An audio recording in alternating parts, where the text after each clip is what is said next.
and a very warm welcome to the great Indian football dream. I'm Meha Bharadwaj-Alter, and on this special today, we delve into the possibilities of India's footballing future and draw inspiration from the powerhouse that is the European football. So join us as we explore the strategies, insights, and lessons that can propel India to new heights in the beautiful game. Let me introduce then our esteemed panel from the heartland of footballing excellence. We have Gerhard Riddle, who's here. He's the CEO of RISPO Australia as well as India Football Centre. Welcome, Gerhard. Thanks for the hospitality. Nice to be here in India. All right. Welcome. Also joining us here is Julia Farr. She is the Senior Manager, International and New Business Sportive Coordinator of BVB Borussia Dortmund. Thank you so much, Julia, for taking the time out to be with us here today. Thanks for having me. And then there is Ansem Kukle. I hope I got that right. Deputy Managing Director, International Football Institute. Ansem, thank you so much for joining us here. Hello, I'm happy to be here. And my name is very difficult, sorry for that. Ansem, am I getting it right? Yes, great, great. All right. And then we have Philip Hochler. He's the CEO of Striker Labs Austria. So this side, we have the Austrian corner, and that side is the German corner. But somewhere there is the man who is, calls himself a football philosopher, but you just need to sit with him for a while and you'll fall in love with football. Even if you're a cricket fan, you sit with Kaushik Maulik and you will fall in love with the beautiful game. So welcome to you as well. Thank you, ma'am. And today Kaushik is going to help me navigate this conversation. Yeah, so sure. let's get straight into it then. First of all, I'm going to ask all of you, how is India treating you so far? Julia? It's always a pleasure to be here. I love it. I think there's no other country in the world which is that welcoming and so genuine, hosting us and welcoming us here with open arms. I love it every time I come here. Okay, this is the first time for Ansem, so let's find out what is it that one thing that has stood out so far for you, Ansem. It's my second day, so it's a little bit crazy. Yeah, I'm a little bit tired, but the country is very wonderful. The culture is nice, the people are great, so it's a wonderful time so far. Okay, now why are they all here? It's because we, News9, we're organizing Indian Tigers and Tigresses, the hunt for India's best footballing talent under the age of 14. This is a campaign that seeks to unearth footballing talent, both boys and girls from all parts of the country. The initiative was launched yesterday in a grand ceremony with around 1,200 school kids participating in the event. Of course, representatives from German football, Austrian football, they were there. There was, of course, Julia, who was there. There was Peter Leibel from Bundesliga. He was there as well. All these people were there who were part of this event, who made sure that this event was grand. Now, the registration for this hunt will open in April, and European football scouts, they will assess the entries. The selected kids will be called to the scouting venues across India by the end of June. Top 200 contenders will make it to the football training camp, and 20 Tigers and 20 Tigresses will be selected from the camp to go to train in Austria and Germany. They will also play some friendly matches with European clubs and meet football legends in August. It is News9's way of trying to foster a deep-rooted connection with the beautiful game. And the man behind the idea is Kaushik Maulik, and along with everybody else here in News9. But the one thing that we saw in that event, and I'm going to ask all of you, is that there was no lack of enthusiasm, Julia. The kids were excited, and you know the youth of this country is watching football, they are playing football. But is that enough? What more needs to be done? I know you've come here several times. Yeah. When you compare Indian football to German football, the differences and maybe, you know, the challenges for India that you've seen? I think what's still lacking is definitely the structure. And coming up with this plan and this project, it definitely gives some sort of structure, because the kids have some vision or pathway, what's going to happen and what will be the next steps. And I think that's what we are doing in Germany or even in Austria and Europe quite well, to having this league system for the kids, club system, school system, all for football. Mm-hmm. And this is something we can definitely work towards having that in India as well. Mm. One of the things though that, you know, with me covering sports in India is that You look at infrastructure, you look at grassroots development, you look at the youth talent program. Of course, India has challenges there, but there is no, like I said, no lack of enthusiasm as them. You see kids, they want to learn, and what's also changed now is the way they are consuming international football. There are streaming platforms now where you can just go, you can watch matches, you can see your favorite, heroes play football there. They want to learn, but there are some challenges when it comes to infrastructure and the others, like I just mentioned. What is it that India can learn from German football? What are some of the things you think, right at the top of your mind, things that we can learn from German football? I think the style we train, how we structure our training sessions is one thing. The other thing is the infrastructure, how it is organized. That's the second thing. And for me, the education of coaches is a very big part as well. So they can improve and get better. Then we need very good coaches to have very good players. That's a connection, in my opinion. One of the things, though, is about the culture itself, Kaushik. Let's face it, India is a cricket-loving nation. Yeah. Of course, there are pockets, there are parts of this country where football's followed and, people want to play there. There's a tradition of football. But to make it, sort of go across, traverse around the country, that's a challenge, right? That's something that we need to change. How does one do that? How do we get that passionate fan base that we see in Germany or, say, in Austria? Meha, the idea of this event, this whole campaign of Tiger and Tiger's Hunt, the reason is to across India, we have to, it's a kind of a base for developing our football infrastructure to various places, the urban to rural, because football is also our legacy. But the football also not in the pockets, football also very deep rooted to every nook and corner of India. But they are in various dots. If you see the entire northeastern region, a prolific football enthusiasm. If you see it in Maharashtra, so Maharashtra and Mumbai talk about the cricket, and I can give you my experience. I've organized a football tournament there. Within 20 days, 4,000 schools participated, and 100,000 kids in 136 venues, and also with 36 districts.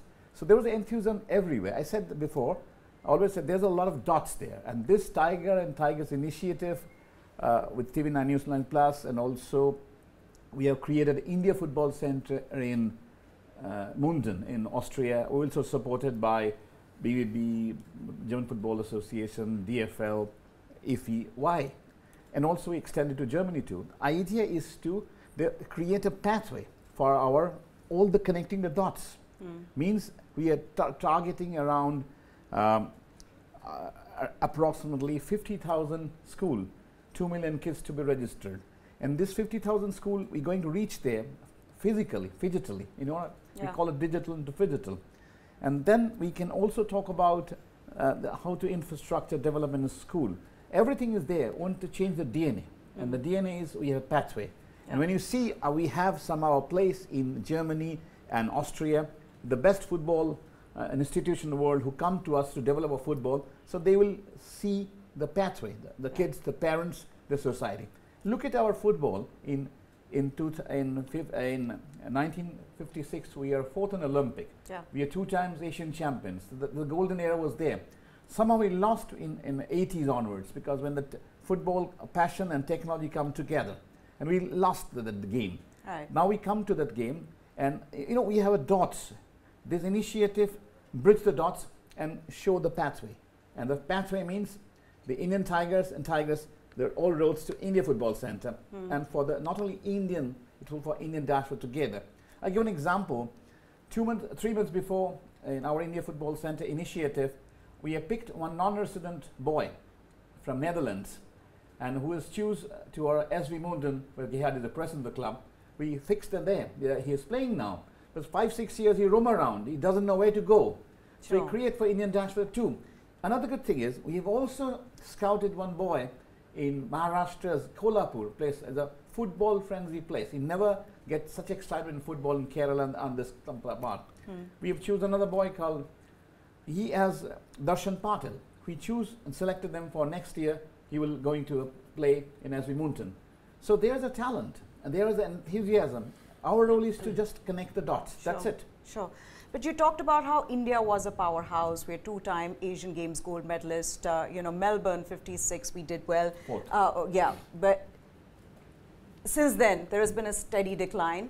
And so how do you revive football in the country? And I feel like that's where technological innovations come in as well, where not only are you keeping up with, you know, the skill that's required, but also things like sports science, medicine, technology. How has Austria sort of implemented new innovations into the game to make sure that you're up with the world standards? No, first of all, it doesn't come from today until tomorrow. It has to grow. Sure. In Europe, we have the advantage. Football is growing in the last 150 years. Okay, that's why we are on a real top level there. Okay, at the moment, I think the news is coming up is the digital scouting. Okay, because I think many talents are going lost, especially outside Europe. Okay. And that's why we have made a platform for that. It's called RISPA, okay? So all the players worldwide, all the clubs, all the coaches have the possibility to be registered there, go online and meet all the people all around the world and show them their skills. You have the possibility to send them your videos, okay? Or you send them pictures from the last game. And I think it will change the scouting and the transfer management and the team management in the future a lot. Okay, now Philip, who's sitting to my right, I'm sure he has some interesting insights on AI because that's what his company does. And AI, we know, is revolutionizing everything in the world right now as we speak. So tell us how AI is impacting football. You know, I was reading about the case of Moises Caicedo, and for him to make it from Ecuadorian League to Brighton, that obviously had a lot of, I mean, AI played a huge role in that. Exactly, so what all can AI do in football? Yeah. So basically in the last 10 years, a huge amount of data was growing. So there is a lot of information what we have, and only for the humans it is really difficult to work with that information and use that to make good decisions. And with AI in the meantime, we have the possibility that we had a tool with that we can empower humans that they are make better decisions. For example, from a video perspective. So we are covering all days thousands of soccer games, and for humans it is really hard to view all that videos, to tag that videos and get then these informations. And with AI we can directly get to these video clips, what is important and where we can then rate what are really good players.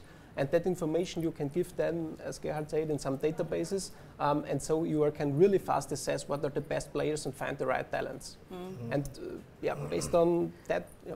Gerhard, you need to get Philip on. Yeah, and 100%. Yeah, no, we released the borders now. Yeah. Okay. Yeah. You have the platform. I can contact anybody, and as well, you know, years before you need the scout in the club. Okay, but. This year only regionally, okay? Now you have the possibility to contact a talent in Australia or South America, India or wherever, okay? The borders open now. Now I've got to ask everybody on this panel, where do you stand when it comes to the use of AI? Too much is too much? You know, good old coaching. I know where, I kind of have an idea where Kaushik sits on that one. At the end of the day, it's the manager who's taking a call on what the players are doing on the field. I'm not talking about, there's always a debate and on man versus machine. No, that's not, I'm not talking about, I'm talking about, I'm talking about the technology versus human being. Yes. We ought to talk about a lot of, I'm not talking AI, there's also technology, but interesting people forget the basics. The AI has created by the human beings. And also, AI need the inputs. AI can manage better. Analyze this better. But the people are, why is your discussion on that? Because you not your videograph. You need a player who play. Then you videograph, then data comes in, and then you analyzed. So AI, whatever technology can come, its next name would be whatever. But the interesting part, the human touch is always required. It helps you to study much better and take your decision a much better way. That, for example, you have some injury prevention. So now you find out to your database that you are injured in legs or a new injury. It's a very minor injury. And if you're good technology, you can understand, so you can protect your player. You can give a good rehab plan to your player. When somebody, you know, to a match analysis, you want to do a match analysis for your opponent, then you have this is very good for study, for analyze the thought. But end of the day, the driving force is here. Is here. Okay. Football is here and here too. A lot of things. Can I tell you, the youth around the world might disagree with that because they're so into AI and they think what a computer does, a human mind cannot do. So that debate is not going to end in a really long time. I'm not debating this. This I is just want to answer with the debate. Yes. Why the debate comes in? Whatever the technology is manufactured or... I tell you how that comes in, because they come on their laptops and they say, no, this player should be playing in that position. But the manager says, no, I don't think against this team he should be playing center forward. And that's where it changes. Technology is the best when human interference comes into the picture. It's a supplement to each other. But it's amazing the kind of things that clubs are doing, Ansem, now in terms of trying to gain edge over other clubs. You know, I was reading there's an astrophysicist that they've hired, one of the clubs. They're doing brain scans for young players to see whether he or she has the potential to become a champion player. And it's crazy. And well, the ones who are doing it, who are using this technology, say that it's actually very accurate. How far is this going to go, technology in football? That's a very good question, but it's not the end right now. It changes the requirements of the staff, the requirements of a coach, of a co-coach, analysts, scouts. It changed all the rules and roles. And therefore, we need a very, very good education. They need to know how to use AI, for example, how to use the new software from analysis, for example. So that's the key, education, lifelong learning, and maybe 5 years later we don't sit on chairs, we sit at the air, I don't know, and learn how to use it. So it changes all the time, and football analysis, for example, is a very good example how the things changed. Maybe Philip can say something about that. We have so many technologies.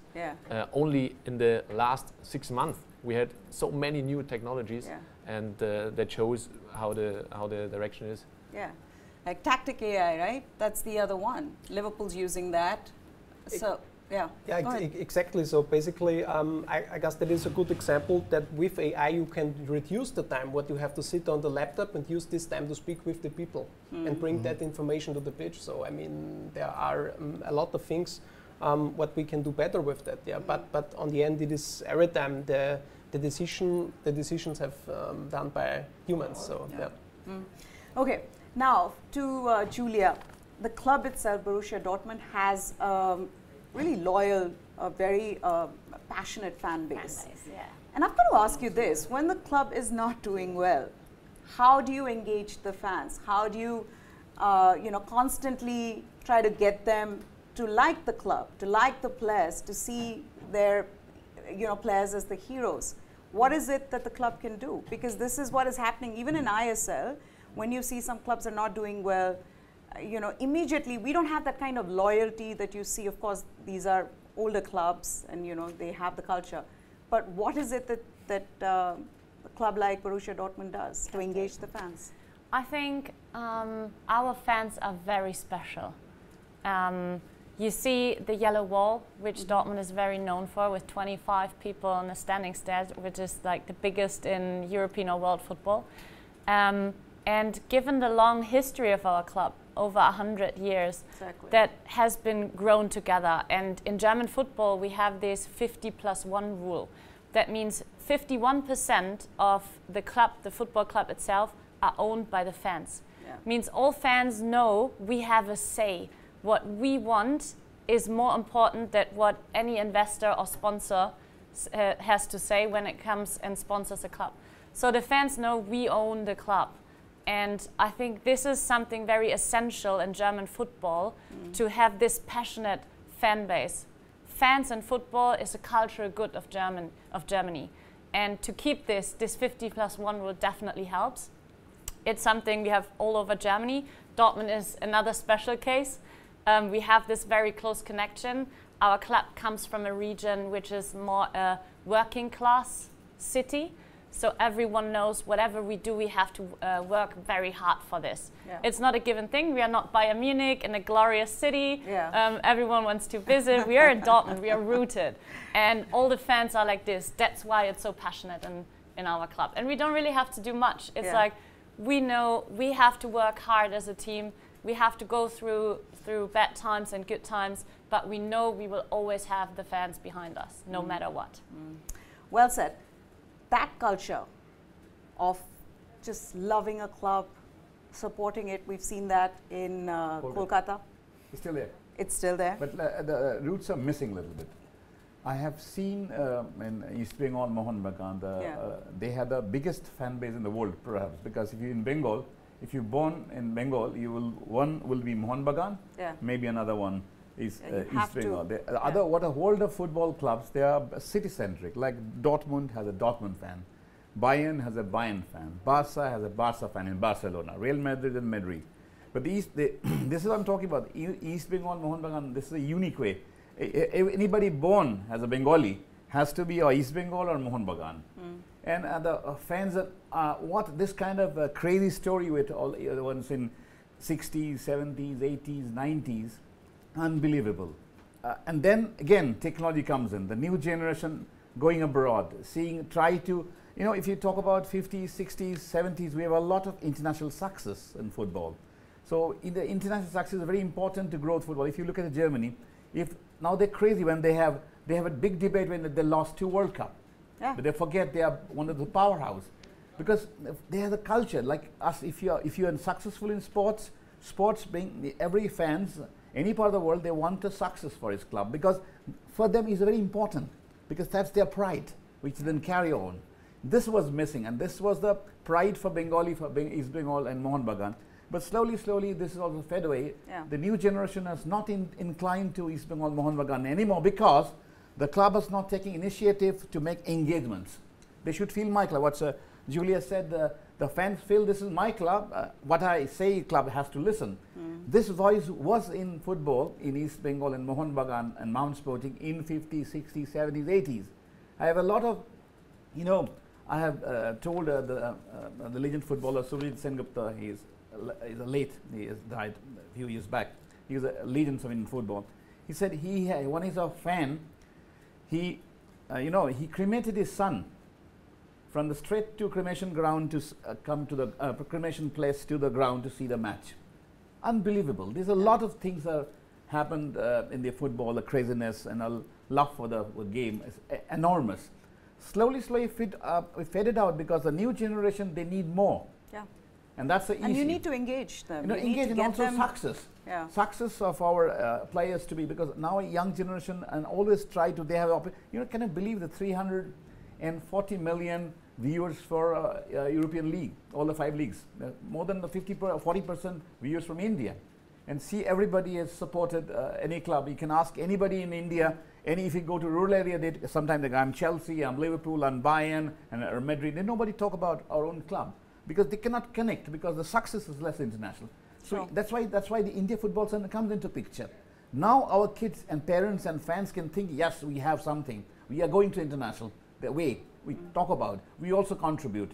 I personally believe, Meha, that 1.4 billion people with a legacy, a heritage of football, who don't have a talent, we are missed out, because we don't have an eye to catch. I give an example yesterday where in our launch, they have more than 1,200 kids. They stay together. What is important is the kids has their passion, their enthusiasm, and we not catch the enthusiasm when they are 6, 8 to 10, 10 to 12. We never bring that translate their enthusiasm to reality. That's the missing point. That missing point we try to gap with our initiative, India Football Center, the Tigers and Tigers Hunt, with partnering Dortmund, IFFI, These are dots are missing. We have introduced all our partners with the bridge the dots. Yeah. Because, you know, technology dots, Cycle Up can take care of. Gerhard, his company, his organization, Reesport taking care of digitization to make a deep data. Anybody can, any part of the world can scouting, upload. yeah. Scouting. Julia has wonderful idea of women's football and also for developing the club culture, how the fans can engage, how they can be taken care of. I give an example, you know, German football. German football, women's football is engaged Pvt Ltd to be our ambassador of German football, women's football to promote India. It's a big story, big statement for them that when one Indian actress and celebrity has taken care, they gave an honor to her to get to promote German women's football to India. Sure. And Julia like this, she is also a lot of taking care of Indian women's football to go to Europe. So a lot of things happening. Worlds look at us with more respectful now because we, you know, when we talk about the technology, India is truly a technology. We're in Moon, but we're not to reach World Cup. So we have one goal. Yeah. But the main goal is still there. That distance has to be covered from 121st rank to how do you qualify for the World Cup. Now wait, let's talk about women's football. You've cued me to my favorite topic. That's my favorite topic that triggered you on this show. I don't know, it didn't trigger me, maybe in a nice way. But women's football, and that's a good initiative. I think we also need to talk about how it's not just 20 tigers, but 20 tigresses as well, because women's football is growing steadily, which is really great for all of us to just see young girls take to football. Julia, what is it that that we can do?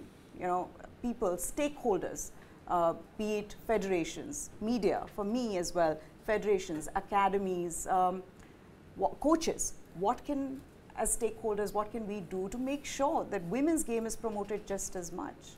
Always emphasize the girls to show them that they can do the same the boys can do. I think I always say it, football is a game for everyone. Yeah. Football unites people, no matter where you are coming from, if you're a girl, if you're a boy, if you're old, if you're young, you can always be part of this wonderful game. And to emphasize especially girls and tell them, hey, go out there, play football. Yeah. Don't bother if somebody tells you, hey, you are a girl, you shouldn't play. You can do it. Everyone can do it. And I think me being here shows also, hey, we can do it. And yeah, I think that's what everyone can do, just emphasize them and also give them the platform, what we are doing with this project now, to emphasizing tigresses as well, giving them the platform to show themselves and express themselves as well and show what their talent and that they are there as well. Absolutely. Empower the women as well when it comes to the beautiful game. You know, my son goes to an academy here, a football academy, and my heart always just sort of fills up with so much joy when I see girls playing amongst the boys. There are, of course, the numbers are less, but yet there are young girls coming out to these academies to play football. Okay, interesting, engaging conversation, as I was saying. Gerhard, India Football Center, tell us a little bit more about what that is, and if Indians want to go and train at the India Football Center, what can they expect out of it? Okay, Indian Football Center is for basics for the local player as well as the non-Indian residents all over the world. Okay. And we are very glad that we have, in the meantime, we have prepared in the next 6 months some training camps in Europe, especially in Austria and in Germany.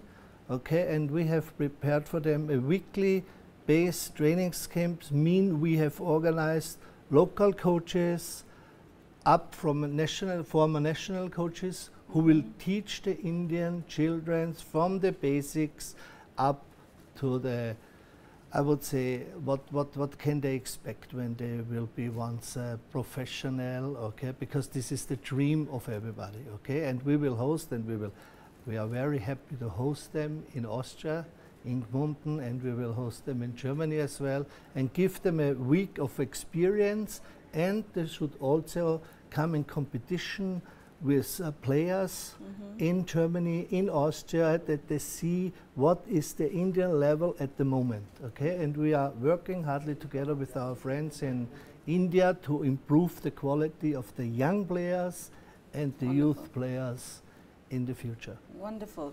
So India Football Centre, if you want to go there and train with the best coaches as well as get the exposure, then that's the place to go. Gerard can give us more information. If you're interested, in the comment section below you can tell us what you want. But coming back to, because we couldn't complete the women's football bit, Julia, German league and women's football in Germany, it's an example for everybody else in the way there is a robust league system. There are a lot of girls playing football. The national team, women's team, has done well. How did that all come about? Was there a special sort of incentive? Was there something special in terms of planning that has gone into it, and what has that been like to get to this level? Yeah, I think in German football we don't really invent women football new. It's just we leveraged on the existing structure that we already have in place also for the boys. So it's not really that women are treated way different than the boys, because they are running through the same kind of system our boys do. So the DFB, the German Football Association, has the same system in place for girls and boys equally. It's just separated. This is for the boys, this for the girl, but still the same. Yeah, and I mean, otherwise... Keep talking, yeah. Yeah. Otherwise, what we do in Germany a lot is emphasizing girls that are really talented to play as long as possible with boys, if they feel comfortable.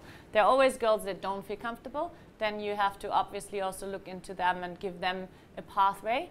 But if it's possible, girls try to play until under 17 with the boys in highest possible leagues, just to learn from them and to just be like the physical strength and stuff like that. So I think that's been very helpful as well to lift our national team standards as well.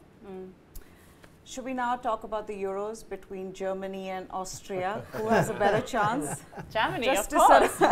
Just to sort of shake things up a bit, Kaushik? Sure, of so course. This is our German corner and this is the Austrian corner. I'm interested what Kaushik says about this will be interesting. Yeah, where do you stand, Kaushik? I'm in between. Oh, okay. My heart is German, my brain is Austria. That's just very diplomatic answer. You choose one. Who's going to perform better? Heart or brain? Both required. If your heart doesn't work, brain doesn't work perfectly. He's not going to give us an answer. but this is a happy time for German football. After I think it's time for us to show the world again where German football is and what we stand for. I think there have been recent years which are not that successful. We have seen a lot of changes now. Players like Toni Kroos coming back to the national team. And I do see hope for sure that Germany can be back up on its standards again. The Austrian campus say, what, you don't have enough players, you're calling players, senior players out of retirement to play, right, Philip? For sure, yeah. Whatever. But I have to say, as a German, Austria has a very good team as well. So they developed very good the last years. And so I hope you will make the group. So I guess if we compare the population... Meha, there's one interesting composition here also in this fight. In Austrian national team, there's one Indian, non-resident Indian playing. Manpreet Sakaria. This is our big story. That's a story I think all Indian media channels should pick on. Hopefully one day we also have in German team, maybe one Indian non-resident to be there. Which is then let's ask them. I tell how you long before we can see in India in Borussia Dortmund we've got a... May I tell you one story that our viewers should know and all of us should know. This is a story of belief and story of belief to convert to deliverables. In 2008, the Oliver Kahn's farewell match I hosted in Calcutta. A huge 120,000 crowd, 45,000 outside the ground. And after the match, we are all in a bus to come back to the hotel. The Willie Winners, the general manager of the club, and he said, Kaushik went to do something for India. Yes. But Willie have one little crazy thoughts. Tell me, he was a very good mood. I said, Willie, I have a little bit Indian thoughts, or maybe emotional, but I have some wish in my mind, and should I say to you? He said, yes. You tell me. He said, within 10 years, some Indians, maybe non-resident or Indian, will play your club in Bayern Munich. He said, Coach, you're mad. No, I just explain what I felt as somebody has asked me to do. I don't know who has asked me to do. Believe me, 2018, exactly 10 years, Bayern Munich signed an Indian boy, non-resident Indian boy. He plays for New Zealand, but he's a non-resident Indian. He plays for Bayern Munich. Sanprit Singh. So, you know, the wish is important. Yeah, you need to start thinking more about how many more Indians can go I can and manifest those thoughts. Then I can share it now with the live. Yesterday, within my belief, again, automatically, I don't know the number. It's say within my conscious mind to unconscious mind, hey, within 5 years, some of the kids will be in Bundesliga. I don't know, but it's within. I explain now. Yeah, but seriously, do you feel, Julia and Anselm, that when you're making these kind of collaborations, like you've got a talent hunt where kids are going to go to Germany and Austria to train, does that sort of, you know, you not only realize a dream that you probably never thought of, but at the same time that goal sort of becomes more real to you, right? For sure. For somebody who cannot think of even going out of India, to go there, play with, you know, players there, get the exposure, somehow that goal gets closer. Will that sort of change? You feel that being the vision for, you know, something like this? Definitely. I think for the kids it's like a once-in-a-lifetime opportunity to go out there and see what's the standard like, how is it done in Germany, how is it done in a professional club like Dortmund, even though they will not be the next Bundesliga player, but they will go back to their country and will have something to share and something to last for themselves forever, which would be some sort of a learning process for them as a person.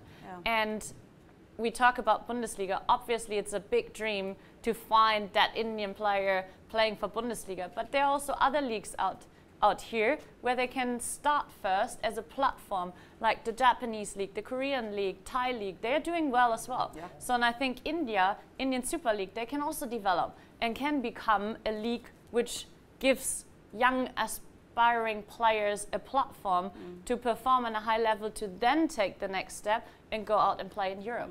Do you have to be a German national to play in the Bundesliga? No. So it's just anybody from anywhere? There's a stipulation still, non-European for that. But yes, it's open up. But Julia? It's more an age question. Yes, so underage cannot sign in a plus, European 18 plus. club. But Julia, I have a belief. In 5 years, somebody. Sounds good. Let's think big. Maybe a vicious, but you need to. Can I tell you, I would really want a girl to be in one of, you know, that was our first low-hanging fruits. That we're discussing, that we're discovering. Like that's why it's an interesting proposition. Because Julia has also Dortmund has.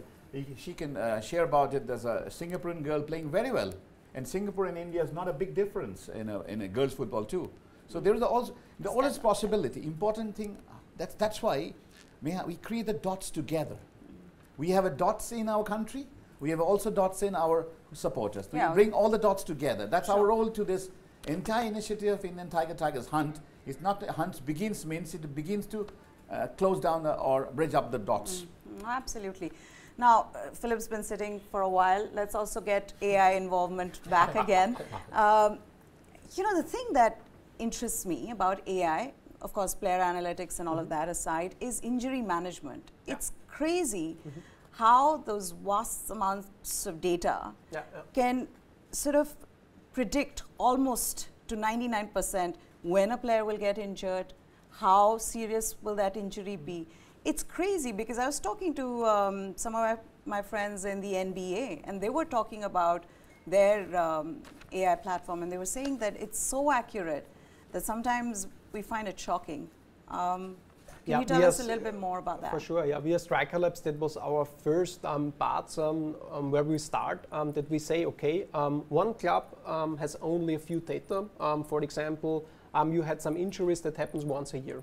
And with one injury, with AI, you can give that not enough input that they can generate accurate predictions. But if you bring all together that there are more clubs in the database, and we in Striker Labs, we had in the meantime thousands of injuries there, then it is possible that you can calculate good models, that you had good and high accurate predictions. And then all will profit from them, because everyone would like to have that we have less injured players. Yeah. And that's one of the important things, or one of the biggest advantages from AI, when you are able to bring the databases together. Yeah. I don't know why they're not doing it in cricket. Every big tournament and your top cricket players get injured, and then they miss out. But Kaushik's not going to talk about cricket. No, of course, because you know, my first love was cricket. Yeah. Okay. Yeah. So I also love cricket, but I somehow have a very conservative on cricket. Huh. I was always a little purist cricket. I love the Test cricket, and that's a really good cricket. Yeah. And that I still believe it. I want to know what's their reaction to Test cricket, playing for 5 days and ending in a draw. No, that's a different story. But if you know, if you are the basic, if you are playing a golf, and then the next morning you can come and say, I want to play a golf in a room. You can. If you have a hole in your stick, they'll kick the ball. It's not a golf. Yeah. I'm not against Test cricket. I'm just saying that most of the times it's so difficult to explain Test cricket to non-Test cricket playing countries, because you say that you play for 5 days and very often the Test match ends in a draw. But we still have so much fun watching it. So maybe next time, when our panelists are here and they are going to come back, maybe we need to take them for a game. Of sure. Cricket. I have a very fun. And Germany also has a cricket team.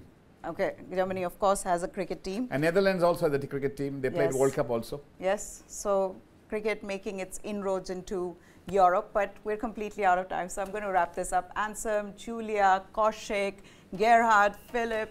It's such a pleasure to have you all here, and hopefully what we've started in News 9, you know, it may be a small step, but an important step in changing how football is seen in India, giving opportunities to young players to really come out there and experience what it's like to play in a footballing powerhouse, right, like Germany or Austria, just to get that exposure. We need it because we want everybody to fall back in love with football again in this country. That's it. Thank you, ma'am. That's it from our guest. Thank you so much for joining us. Thank you. That's it then. Hope you enjoyed this presentation. We loved bringing it to you. For now, bye-bye.